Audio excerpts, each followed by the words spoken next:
Guys, kung hanap nyo ay abdominal well fitness exercise, ito na ang sagot guys. Sobrang ganda at sobrang tibay. Oh. Kung gusto nyo sumeksi, hindi naman ito sa 6 yung ma-exercise lang talaga ang katawan mo. Wow! Oh, ang ganda. Ay, kailangan ikaw pa ang mag-a-assemble. O sige, assemble din natin. Mura lang siya guys. Sa halagang 300 pesos, may ganito ka na. Automatic rebound siya guys. Nagre-rebound siya. Oh. Siguro naman nakita nyo na to, di ba? So, may kasama na rin siyang pang ano dito sa tuhod. So, ilalagay mo to sa tuhod.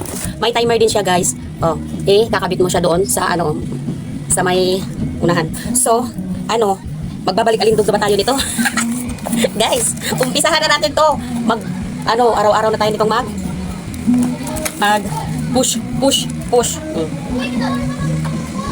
Ganito siya guys. Oh. Napakatibay niya, oh. Tingnan niyo naman. Tapos yung mga ano niya talagang, di ba? Ang gulong niya, talagang malalaki ang gulong niya. Guys, ilalagay ko yung link sa Yellow Basket pag gusto nyo. Kasi talagang ito yung nakakaliit ng tiyan. Pag gusto nyo lumiit ang tiyan nyo, ito na yun, abdominal fitness exercise.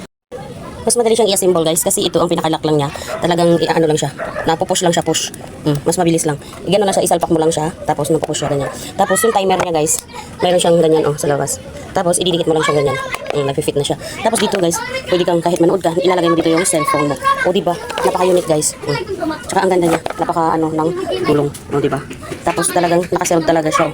Mayroon talaga siyang screw. Mayroon talaga siyang screw. Tingnan mo ang lalaki ng screw nila. O diba? Talagang safety ka dyan. Order na kayo guys. Lalagay ko sa Yellow Basket. Ayan guys, ganyan lang. Kayod-kayod ka lang dyan para lumiit yung bilbils mo. Yan ang pinakamabisang pangtanggal ng bilbil guys. Kaya, what are you waiting for? Mag-check out na kayo.